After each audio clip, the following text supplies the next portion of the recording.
এরকম নয় যে দুঃখালয় আছে আনন্দের আলোয় নেই, নাও আনন্দ আলোয় আছে। আনন্দের আলো হলো ভগবত ধাম, গোলক বৃন্দাবন।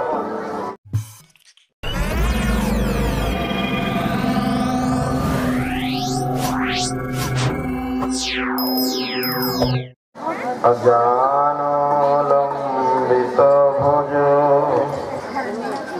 কনকাবধাতু সংকীর্তনং কপিতর কমলায়তাক্ষ বিশ্বাম্বর দ্বিজবর যুগধর্ম পালো বন্দে জগত প্রিয় করো করুণায় অবতার। নমো বিষ্ণুপদায় কৃষ্ণ পৃষ্ঠায় ভূতলে শ্রীমতে ভক্তি বেদান্ত স্বামিনীতি নামিনে। নমস্তে সরস্বতী দেবে গৌরবাণী প্রচারিণে নির্বিশেষ শূন্যবাদী পাশ্চাত্য দেশতারিণে। বাঞ্ছাকল্পতরুভ্যশ্চ কৃপা সিন্ধুভ্য এব চ পতিতানাং পাবনেভ্যো বৈষ্ণবেভ্যো নমো নমঃ। জয় শ্রীকৃষ্ণ চৈতন্য প্রভু নিত্যানন্দ শ্রী অদ্বৈত গদাধর শ্রীবাসাদি গৌর ভক্তবৃন্দ। হরে কৃষ্ণ কৃষ্ণ কৃষ্ণ হরে হরে হরে রাম রাম রাম হরে হরে। হরে কৃষ্ণ কৃষ্ণ কৃষ্ণ হরে হরে হরে রাম রাম রাম হরে হরে। হরে কৃষ্ণ কৃষ্ণ কৃষ্ণ হরে হরে হরে রাম রাম রাম হরে হরে। মুখং করোতি বাচালং পঙ্গুং লঙ্ঘয়তে গিরিং যৎকৃপাতমহং বন্দে শ্রীগুরুদীনতারিণং। পরমানন্দ মাধব শ্রীচৈতন্য ঈশ্বরম। হরে কৃষ্ণ। তো সুধী সজ্জন শালনী নিবাসী ভক্তমণ্ডলী মাতৃমণ্ডলী, বিভিন্ন গ্রাম থেকে বিভিন্ন নামহট্ট থেকে আগত সজ্জন ভক্তবৃন্দ, ছোট ছোট ভাই বোন বন্ধুরা, সকলের চরণে আমার সাষ্টাঙ্গ কোটি কোটি প্রণাম। তো আজকে আপনারা সকলে এখানে কৃষ্ণ কথা অমৃত আস্বাদন করার জন্য এসেছেন। অধীর আগ্রহ নিয়ে, অনেক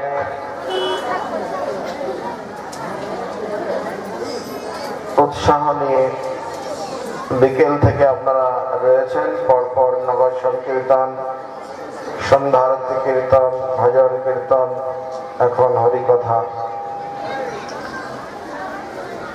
তো সেই জন্য আপনাদেরকে অনেক ধন্যবাদ জানাই যে ভগবানের নাম কীর্তন, ভগবানের কথা শ্রবণ এবং ভক্ত সঙ্গে আপনাদের রুচি রয়েছে। তা আমি অনুরোধ জানাবো মাতাজিদেরকে বা প্রভুদিদেরকে, এই সময়টা কিন্তু কথা বলার সময় নয়, এই সময়টা গল্প করার সময় নয়। সকলে একটু শান্তিপূর্ণভাবে বসবেন, বাচ্চাদের মতো হাঁটাচলা করবেন না, একটু শান্তিপূর্ণভাবে বসবেন, কথা শ্রবণ করার চেষ্টা করবেন। মাতাজিদের মধ্যে একটু চুপচাপ থাকা অনেক কঠিন যদি অন্য মাতাজিদের সঙ্গ পেয়ে যায়। তা আজকে আপনারা একটা তপস্যা করুন, একটা বিশেষ তপস্যা, সেটা হলো আপনারা কোনো কথা বলবেন না এবং শান্তিপূর্ণভাবে কৃষ্ণ কথা শুনবেন। অনেক আগ্রহ নিয়ে এসছেন ভগবানের কথা শ্রবণ করতে, কিছু ভগবত কৃপা লাভ করতে। তো হাল্লা করে নিজেও ভগবানের কথা শ্রবণ করবেন না, অন্যকেও ভগবানের কথা শ্রবণ করতে দেবেন না। যিনি হরিকথা পরিবেশন করছেন তারও ব্যাঘাত হবে, তো তাতে আপনার লাভের চাইতে অনেক বেশি লস হবে। তো সেই কারণে যদি একান্ত এখানে ভালো লাগছে না তো দূরে গিয়ে অন্য কোথাও কথা বলুন। প্রসাদের সময় চলে আসবেন, অ্যানাউন্স হবে, তখন প্রসাদ নেবেন।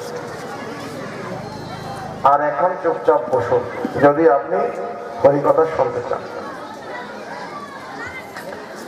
ডোনেশন যা দেবেন হরিকথার পরে, এখন বসুন, কেউ এখন প্রণামীকে দিতে হবে না, সকলে বসে থাকুন। হরিকথা শেষ হওয়ার পরে আপনি প্রণামী দেবেন, যা করবেন করবেন।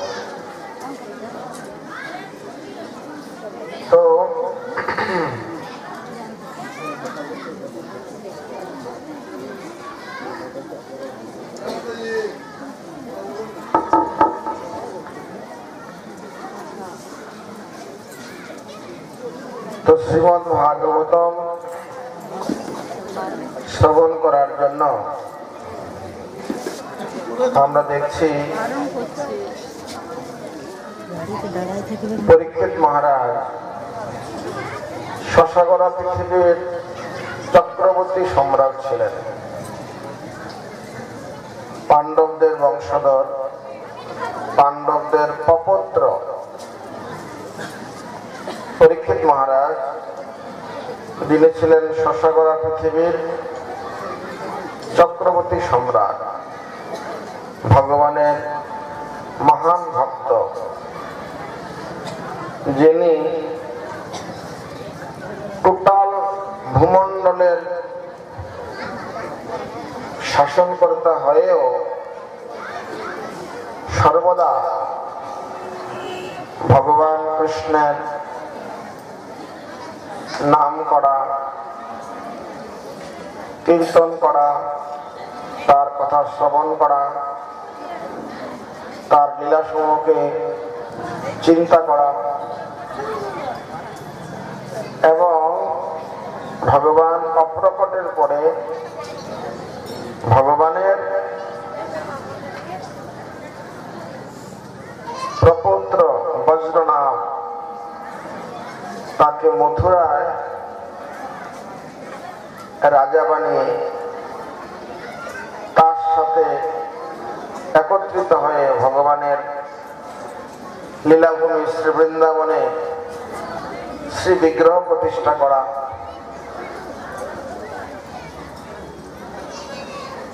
এবং মাতৃগর্ভে তিনি যেই ভগবানকে দর্শন করেছিলেন, অর্থাৎ তিনি যখন উত্তরার গর্ভে ছিলেন তাকে মারার জন্য অশ্বত্থামা ব্রহ্মাস্ত্র নিক্ষেপ করেছিলেন।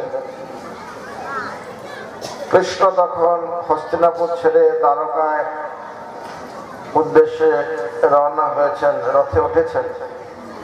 ঠিক সেই সময় চিৎকার করতে করতে উত্তরে এগিয়ে আসলেন, ত্রাহিমাম ত্রাহিমাম, কৃষ্ণ আমাকে রক্ষা করো, কৃষ্ণ আমাকে রক্ষা করো। ভগবান তখন খুব নিজেকে সূক্ষ্মভাবে উত্তরার গর্ভে প্রবেশ করলেন এবং তিনি পরীক্ষিত মহারাজকে রক্ষা করলেন। উত্তরা তিনি প্রার্থনা করেছিলেন, হে ভগবান, যদি আপনি না চান তাহলে আমার মৃত্যু হোক, কোনো অসুবিধা নেই, কিন্তু আমার গর্ভে যে সন্তান রয়েছে সে হলো পাণ্ডু বংশের একমাত্র উত্তরাধিকারী, যিনি পরবর্তীতে সারা পৃথিবীতে কৃষ্ণের যশ প্রচারে সাহায্য করবেন, তো তাকে আপনি রক্ষা করুন। ভগবান অত্যন্ত সূক্ষ্মভাবে উত্তরের গর্ভে প্রবেশ করলেন এবং পরীক্ষিত মহারাজকে তিনি রক্ষা করলেন। সেই সময় পরীক্ষিত মহারাজ যে কৃষ্ণকে দর্শন লাভ করেছিলেন, তিনি সবসময় তার জন্ম হওয়ার পর তিনি খুঁজতে লাগলেন, এই কি সেই যাকে দেখছেন তার দিকে তাকিয়ে তিনি পরীক্ষা করছেন, এই কি সেই যাকে আমি মাতৃগর্ভে যাকে আমি দর্শন পেয়েছিলাম, যিনি আমাকে রক্ষা করেছিলেন। এই জন্য পরীক্ষিত মহারাজের একটি নাম হয় পরীক্ষিত, যিনি সবাইকে পরীক্ষা করছেন। এবং তার আরেকটি নাম হলো বিষ্ণুরাজ, যে ভগবান বিষ্ণু তাকে রক্ষা করেছিলেন। তো সেই পরীক্ষিত মহারাজ শশাগরা পৃথিবীর চক্রবর্তী সম্রাট, তিনি ব্রহ্ম সর্পগ্রস্ত হলেন, মৃগয়া করতে বনে গেলেন, হরিণ শিকার করতে বনে গেলেন। সেই সময় রাজারা বনে যেতেন নিজেদের নিশানা ঠিক করার জন্য। তো অত্যন্ত ছোটে অত্যন্ত ক্লান্ত হয়ে পড়েছেন, তৃষ্ণার্ত হয়ে পড়েছেন, জল পিপাসায় ছটফট করছিলেন। সে অবস্থায় তিনি দেখতে পেলেন একটা মুনির আশ্রম। ছুটে গেলেন সেই মুনির আশ্রমে,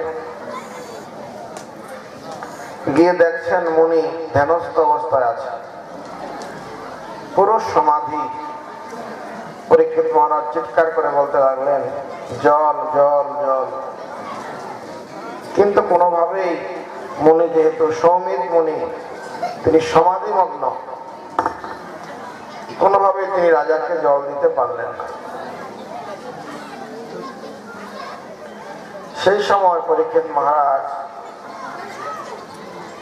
তিনি কি করলেন, সেখান থেকে বেরিয়ে আসার সময় দেখছেন রাস্তায় একটা মৃত সর্প পড়ে আছে।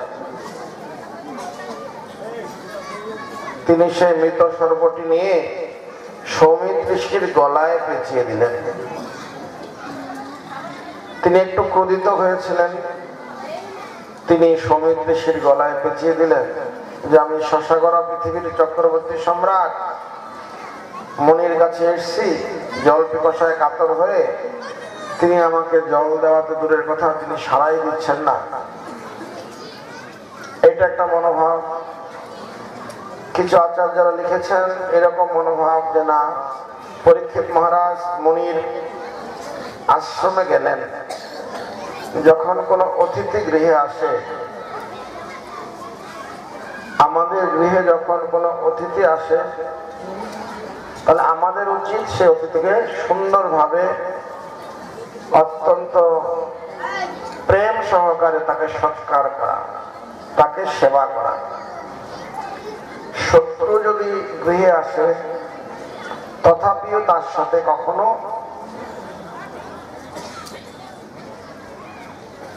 খারাপ ব্যবহার করা উচিত নয়। অবশ্যই তাকে অত্যন্ত সম্মান জানানো, স্বাগতম জানানো, তাকে বসতে আসন দেওয়া, যদি অন্য কোনো কিছু না থাকে কমসে কম এক গ্লাস জল তাকে দেওয়া, মিষ্টি বাক্যের দ্বারা তার সাথে কিছু কথা বলা, কি উদ্দেশ্যে এসছে, তাকে কি সাহায্য করা যেতে পারে জিজ্ঞেস করা। কেননা অতিথি রূপে নারায়ণ, অতিথি সেবায় ভগবান সন্তুষ্ট হন।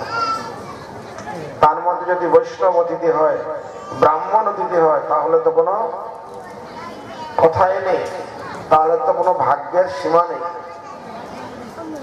কেননা কোনো গৃহে যদি কোনো ব্রাহ্মণ বা বৈষ্ণব আসেন, বৈষ্ণব অতিথি আসেন, তাহলে সেই গৃহস্থ তিনি নিজেকে অত্যন্ত সৌভাগ্যবান মনে করেন। যদিও আজকাল সেটা সেরকম দেখা যায় না, কিন্তু গৃহে যখন কোনো বৈষ্ণব অতিথি আসেন, তার মানে হলো সেই দিন সেই গৃহের অত্যন্ত মঙ্গল। শ্রী শুকদেব গোস্বামী তিনি বিভিন্ন গৃহে যেতেন, গাভী দহন কাল পর্যন্ত সেখানে থাকতেন। তিনি একজন মুক্ত পুরুষ, শুকদেব গোস্বামী একজন মুক্ত পুরুষ, যিনি সর্বদা কৃষ্ণ ভাবনায় থাকেন, কৃষ্ণ চেতনায় থাকেন, এবং যিনি সমস্ত শাস্ত্র জানেন। সেই শুকদেব গোস্বামী প্রত্যেকের গৃহে গৃহে যেতেন। কি জন্য যেতেন না, সেই সমস্ত গৃহমেদি তাদের গৃহকে পবিত্র করার জন্য।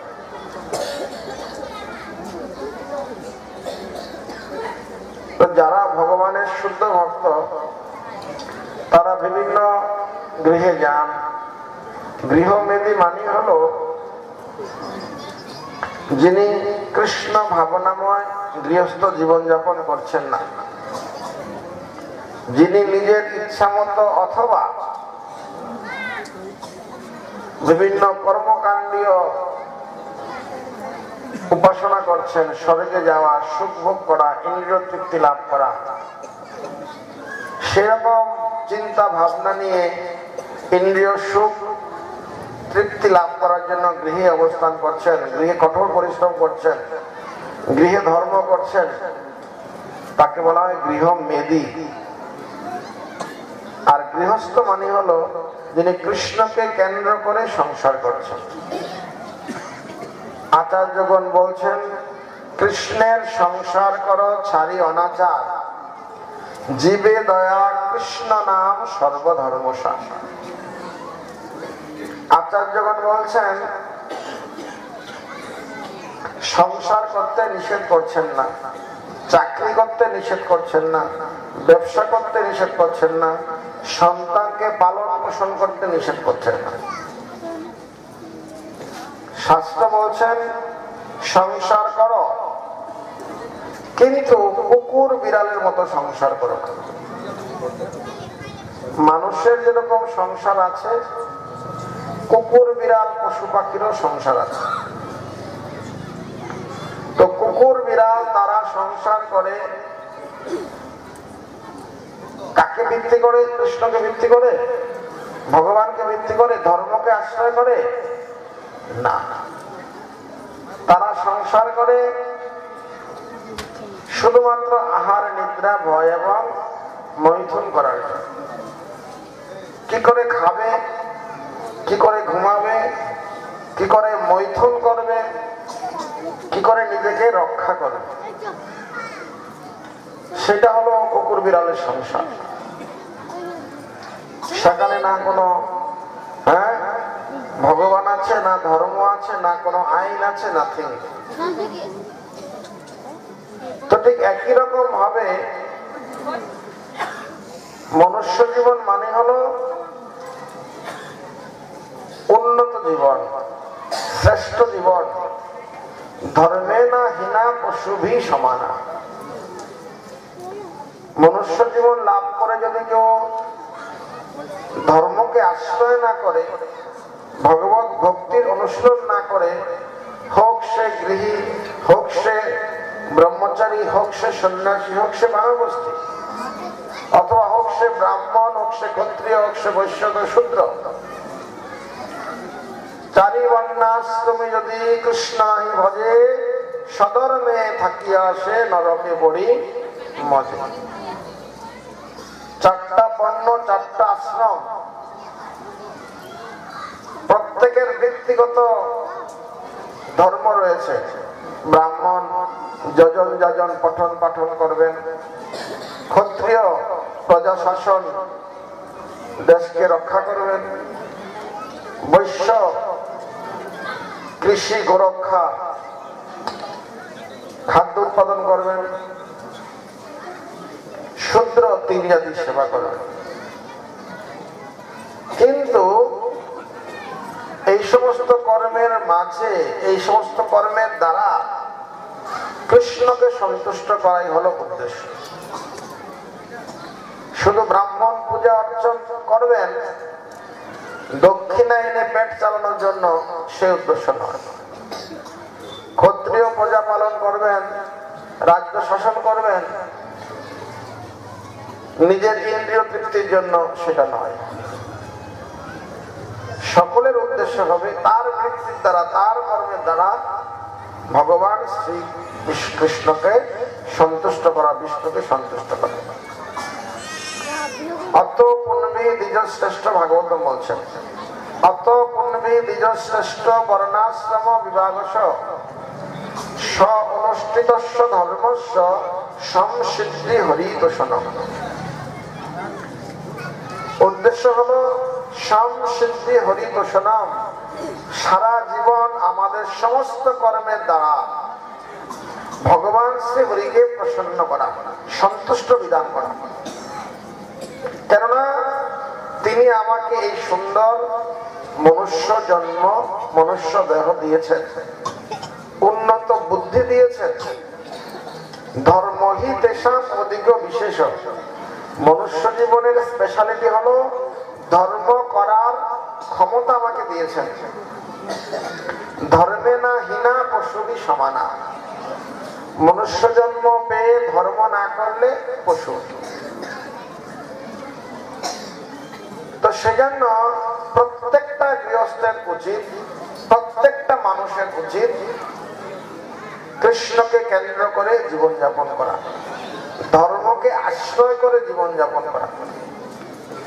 ভগবান যে সমস্ত শাস্ত্র প্রণয়ন করেছেন, ধর্মং তু সাক্ষাৎ ভগবৎ প্রণীতম, ভগবান যে সমস্ত আইন গ্রন্থ রচনা করেছেন, ভগবত গীতা, ভাগবতম, চৈতন্য চরিতামৃত, উপনিষদ, পুরাণ, বেদ, সে সমস্ত শাস্ত্রকে আধার করে আমাদের জীবনযাপন করা। তাহলে কি হবে? তাহলে আমরা এই যে দুঃখালয়ে রয়েছি, এই জগৎকে বলা হচ্ছে দুঃখালয়। দুঃখালয়ম অশাশ্বতম। এই জগতে আমরা প্রত্যেকেই দুঃখ কষ্ট যন্ত্রণা ভোগ করছি, হ্যাঁ কিনা? হ্যাঁ কিনা? কারা আছেন যাদের কোনো দুঃখ নেই, খুব সুখী? হাত তুলুন। একটা হাত উপরে উঠছে। তো আমরা প্রত্যেকেই এই জগতের ত্রিতাপ ক্লেশ, আধ্যাত্মিক, আদি ভৌতিক, আদি দৈবিক ক্লেশ আমাদের প্রত্যেকের আছে। জন্ম, মৃত্যু, জরা ব্যাধি আমাদের আছে। হ্যাঁ, আমাদের জন্ম কষ্ট, মৃত্যু কষ্ট, রোগের যন্ত্রণা, বার্ধক্যের যন্ত্রণা। তো এইভাবে এই যে জগৎ, কৃষ্ণ বলছেন দুঃখালয়। এখানে আমরা সকলেই দুঃখ ভোগ করছি। তো এই দুঃখালয় থেকে সুখালয়, আনন্দ আলয়, রয়েছে। এরকম নয় যে দুঃখালয় আছে আনন্দের আলোয় নেই, নাও আনন্দ আলোয় আছে। আনন্দ আলো হলো ভগবত ধাম, গোলক বৃন্দাবন, যেখানে পরমেশ্বর ভগবান শ্রীকৃষ্ণ নিত্য লীলাবিলাস করছেন তার সমস্ত ভক্তদেরকে নিয়ে।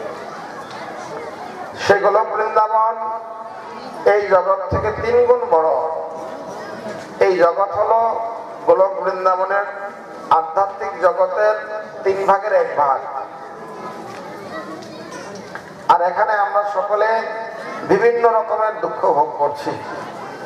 কারো অর্থ থাকতে পারে, কারো সৌন্দর্য থাকতে পারে, কারো শক্তি থাকতে পারে, কারো বুদ্ধি থাকতে পারে, কারো অনেক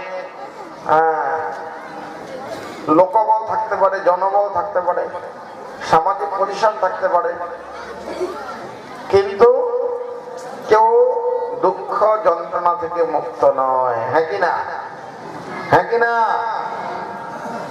তার কারণ কি? কারণ হলো কৃষ্ণ ভুলি সেই জীব অনাদি বহির্মুখ, অতএব মায়া তারে দেয় সংসারে দুঃখ। কৃষ্ণ ভুলি সেই জীব অনাদি বহির্মুখ, অনাদি কাল যাবৎ আমরা কৃষ্ণকে ভুলে আছি, যিনি হলেন পরমেশ্বর ভগবান, অনন্ত কোটি বিশ্ব ব্রহ্মাণ্ডের মালিক। আমাদের মধ্যে যে আত্মা আছে, যে আত্মার যার অংশ, তিনি হলেন কৃষ্ণ। সেই জন্য আমরা জনজাগতিক ভাবে সকলেই প্রচেষ্টা করছি, বুদ্ধির দ্বারা প্রচেষ্টা করছি, অর্থের দ্বারা চেষ্টা করছি, শক্তির দ্বারা চেষ্টা করছি, লোকবলের দ্বারা চেষ্টা করছি সুখী হতে। হ্যাঁ কিনা? হ্যাঁ কিনা? সর্বাত্মক ভাবে আমরা চেষ্টা করছি কিভাবে আমি সুখী হব, কিভাবে আমি শান্তিতে থাকবো। আমাদের সকলের সমস্ত প্রচেষ্টা বিফল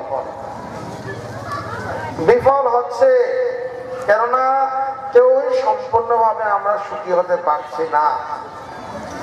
একটা দুঃখ থেকে মুক্ত হলে আবার আরেকটা দুঃখ আমাদের মাঝে এসে উপস্থিত হয়। কারণে অকারণে আমরা দেখছি একের পর এক দুঃখ। হ্যাঁ কিনা?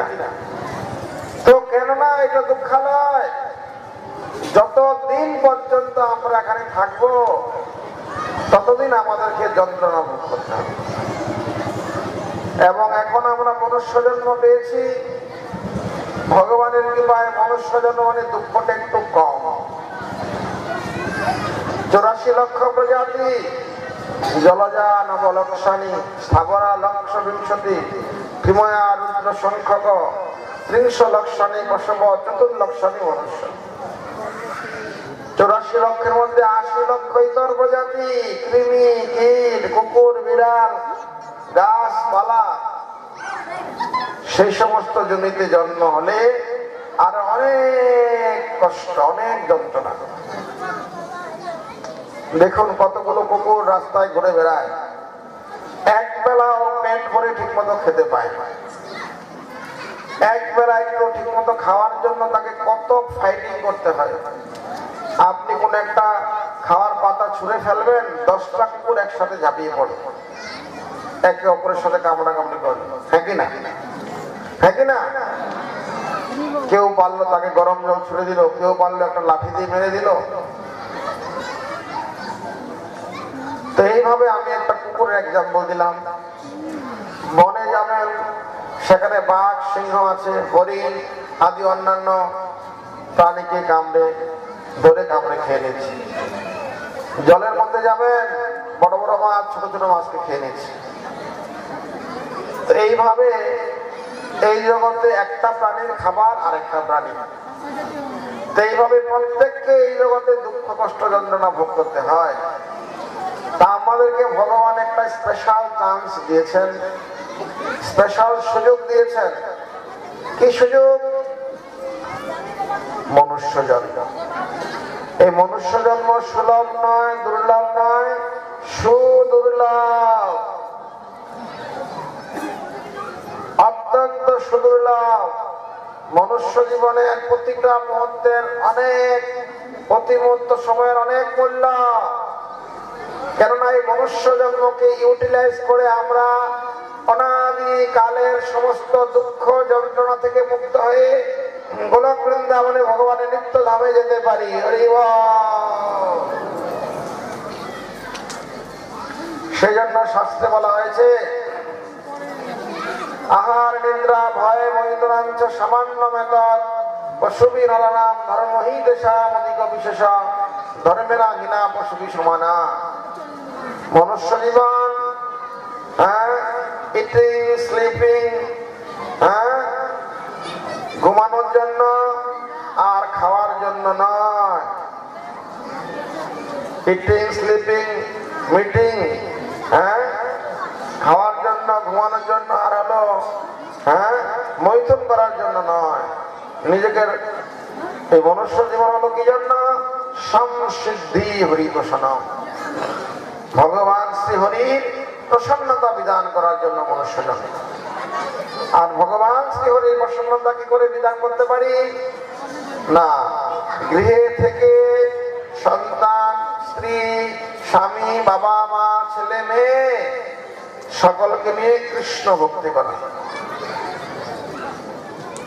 অতএব গৃহে তুমি কৃষ্ণ ভজ গিয়া খুঁটিনাটি পরিহরি একান্ত হইয়া। অতএব গৃহে তুমি কৃষ্ণ ভজ গিয়া খুঁটিনাটি পরিহরি কৃষ্ণ ভজন করা। তো মহাপ্রভু আমাদেরকে কৃষ্ণ ভক্তির অত্যন্ত সরল পন্থা দিয়েছেন। এই কলিযুগ অত্যন্ত, এটাকে বলা হচ্ছে ধন্য কলি। তো সেই পরীক্ষিত মহারাজ, যার কথা আমরা আলোচনা করছিলাম, শশাকরা পৃথিবীর সম্রাট, মাতৃগর্ভে যিনি ভগবান রক্ষা করলেন, সেই পরীক্ষিত মহারাজ যখন তিনি একবার দিগ্বিজয় করছেন, তার সমস্ত বাহিনী নিয়ে তিনি যাচ্ছেন, হঠাৎ তিনি দেখছেন যে একটা গাভী আর একটা ষাঁড় একে অপরের সাথে কথা বলছে। ষাঁড়টার 3টা পা নেই, একটা পা আছে। আর গাভীটা কান্না করছে, চেহারা শুকিয়ে গেছে, গায়ের রং বিবর্ণ হয়ে গেছে। ষাঁড়টার 3টে পা নেই। সে গাভীকে জিজ্ঞেস করছে, আপনাকে দেখে অনেক দুঃখী মনে হচ্ছে, আপনার চেহারা নষ্ট হয়ে গেছে, গায়ের কালার নষ্ট হয়ে গেছে, চোখ দিয়ে জল পড়ছে, আপনার দুঃখের কারণ কি? গাভীকে জিজ্ঞেস করছে। তো গাভী দেখছে ওর 3টা পা নেই, আর সে জিজ্ঞেস করছে, আপনি নিশ্চয়ই দুঃখে আছেন। তারপরে যার 3টে পা নেই সে কি সুখে আছে? তো 3টে পা নেই, সে হলো ধর্ম, আর গাভী হলো ধরিত্রী মানে পৃথিবী। তো এইভাবে তখন ধর্ম বলছেন তার 3টা পা নেই। কলিযুগ মানে ধর্মের 3টা স্তম্ভ নেই, একটা স্তম্ভ আছে সত্য। ধর্ম মিন সত্য, তপ, দয়া, শৌচ। এই 4টা হলো ধর্মের 4টা খুঁটি। এক একটা যুগে এক একটা নষ্ট হয়ে গেছে, কলিকালায় আছে শুধু সত্য। আর এই যে ধরিত্রী রূপী গাভী, সে কেন দুঃখী? না, এই পৃথিবীর ভার সে আর বোঝা বহন করতে পারছে না। এই যে পৃথিবী, আমরা পৃথিবীর উপরে আছি, আমাদের বোঝা পৃথিবী বহন করছে। পৃথিবী আমাদের বোঝা বহন করছে, কিন্তু তার কাছে তখনই সেটা বোঝা মনে হয় যখন কেউ ভগবত ভক্তি না করে, আসরিক কর্ম করে, পাপ কর্ম করে, দুষ্কৃতি করে, তখনই তার কাছে বোঝা মনে হয়। আর না হলে যদি কোটি কোটি কোটি কোটি লোক, যেমন কলিযুগ, এই কলিযুগে পৃথিবীতে লোক সংখ্যা সবচেয়ে কম, অন্যান্য যুগে আরো বহুগুণ বেশি লোক সংখ্যা ছিল। কুরুক্ষেত্র যুদ্ধে 64 কোটি সৈন্য নিহত হয়েছে।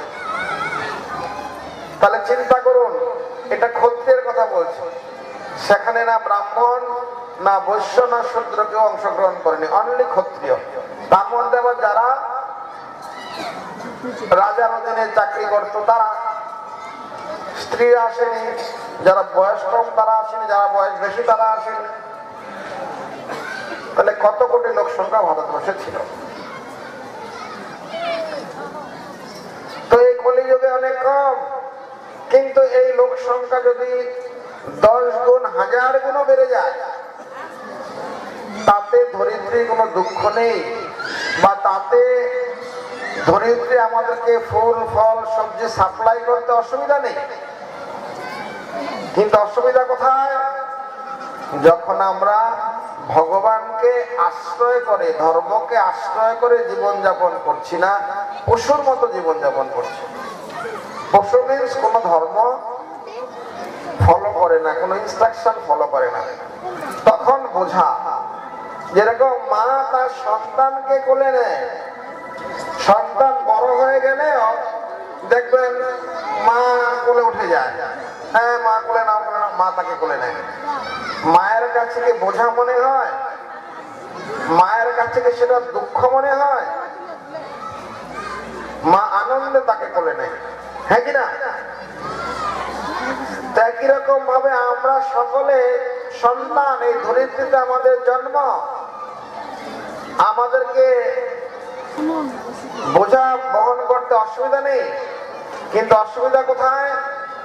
যখন আমরা পাপকর্ম করছি, যখন আমরা ভগবানের নিয়মকে মানছি না, যখন আমরা পড়াশোনা জানি, সবকিছু জানি, হাজারো বই পড়ছি চাকরির জন্য, হাজারো বই পড়ছি ব্যবসার জন্য, কিন্তু ভগবদ গীতা ভাগবতম 2-4টা গ্রন্থ পড়লে আমরা সবকিছু জানতে পারি।